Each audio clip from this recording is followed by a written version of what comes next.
Ces bruits et ces cris de joie saluent la naissance d'une nouvelle république, la République du Yémen, qui succède au régime féodal des imams. Il faut remercier l'histoire de nous apprendre la géographie, car avouons-le, il y a quelques semaines, quand le Yémen était encore féodal, nous tâtonnions pour le situer. Nous ne le mettions pas aussi précisément qu'il l'est au bout de l'Arabie saoudite, dont il est justement la queue. Une queue de scorpion apparemment, puisque tout ce qui est féodal en Arabie se sent menacé par cette jeune république qui est née en prenant cette Bastille, le palais royal de l'imam, devenu aujourd'hui une ruine historique.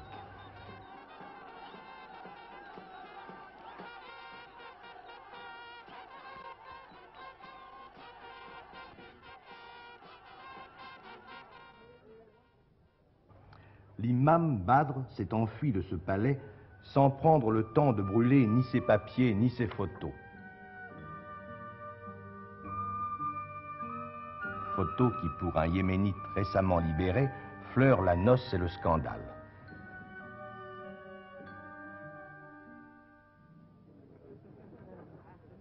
Les auteurs de la révolution sont, on le sait, des militaires. À la tête de ces hommes nouveaux du Yémen, le président, un général, le général Salal, dont les forces sont surtout celles de la République arabe unie. On évalue à 12 000 le nombre des soldats égyptiens présents au Yémen. La seule chose que nous demandons aux autres pays, déclare ici le général Salal, est ce que nous demandons à nos frères égyptiens, d'avoir de l'amitié pour la République yéménite. La tête politique est celle du vice-président, le docteur Abdul Beidani. C'est lui qui parle au peuple.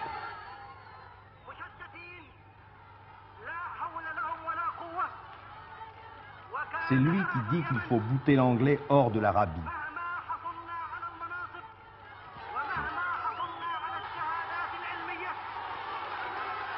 C'est lui qui affirme que l'Angleterre soutient et ravitaille la résistance à la République dirigée et organisée par l'imam détrôné.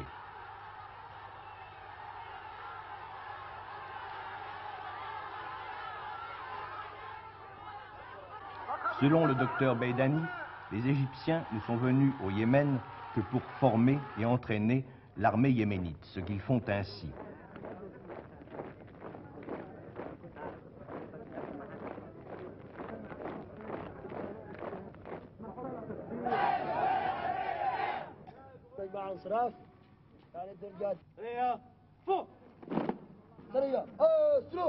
Tous les jours, à 3 heures de l'après-midi, la musique de Nasser donne un concert sur la grande place de Sanaa, la capitale.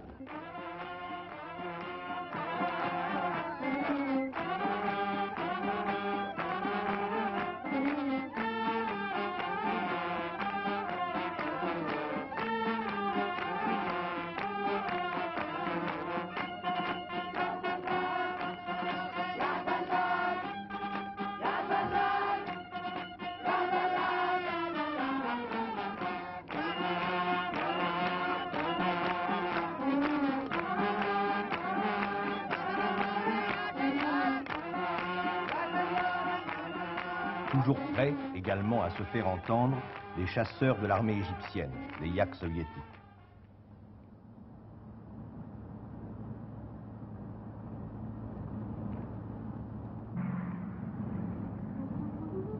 L'image de Nasser se multiplie. Ce vendeur de bouteilles thermos cherche à faire plaisir à ceux qui ont ici les moyens d'acheter une bouteille thermos, c'est-à-dire aux bourgeois yéménites. Le bourgeois de là-bas voit d'un très bon œil ce président Nasser qui l'a aidé à se délivrer de l'oppression économique de l'imam, oppression toute féodale qui fait aujourd'hui de ce pays la république la plus déshéritée du monde.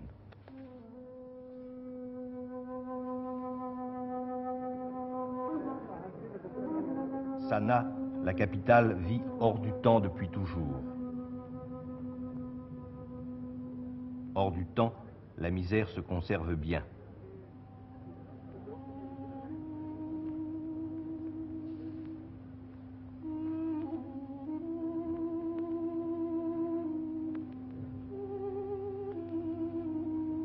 Cet homme a eu les jambes coupées parce qu'il avait volé.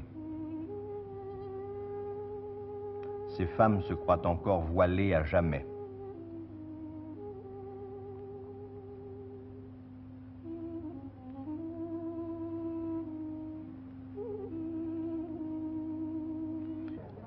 l'imam était tellement pour ses sujets quelqu'un qu'il fallait supplier qu'il continue d'envoyer des suppliques au gouvernement du général Salal.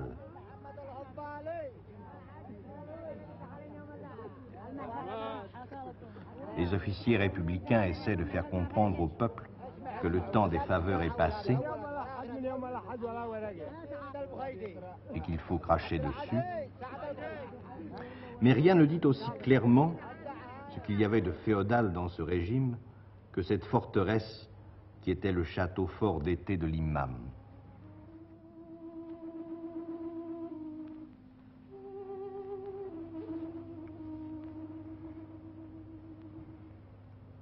Cet imam, l'imam Badr, s'est réfugié dans le nord du pays. Il tient encore à peu près le tiers du Yémen.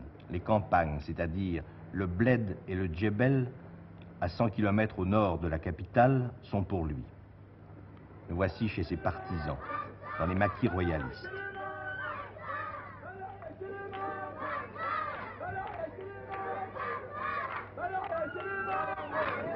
Parfois, ils prennent des armes à l'ennemi. Parfois, ils prennent des hommes. Ces blessés sont des parachutistes égyptiens faits prisonniers par les maquisards.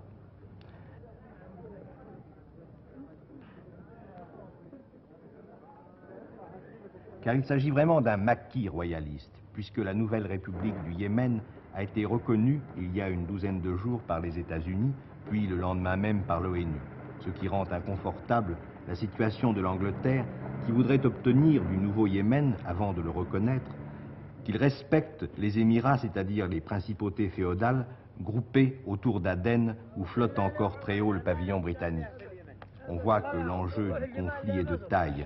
Restent les forces en présence. D'un côté, l'armée yéménite, qui est une armée moderne grâce à Nasser, de l'autre, des hommes de guérilla connaissant bien leur terrain, leurs grottes, leurs caches. Ce fort est tenu par les Égyptiens. Les partisans de l'imam tirent sur lui avec des fusils, non pas pour le détruire, mais pour le maudire seulement. Isolés dans leur fort, les Égyptiens sont ravitaillés par avion, et les avions effraient les partisans de l'imam.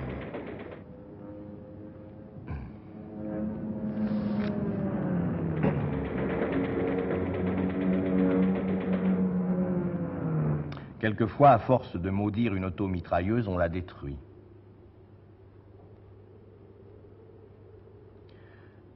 Inconscients de leur faiblesse militaire, encouragés par quelques victoires, les hommes du Bled se regroupent pour combattre l'Égyptien et défendre l'imam.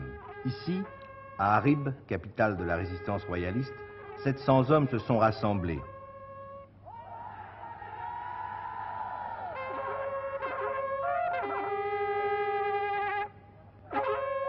Puisque Zakan durera leur fidélité au passé, à l'imam, certains pensent qu'ils cesseront de se battre comme par enchantement le jour où les Anglais auront obtenu de la nouvelle République du Yémen la certitude qu'Aden sera respectée.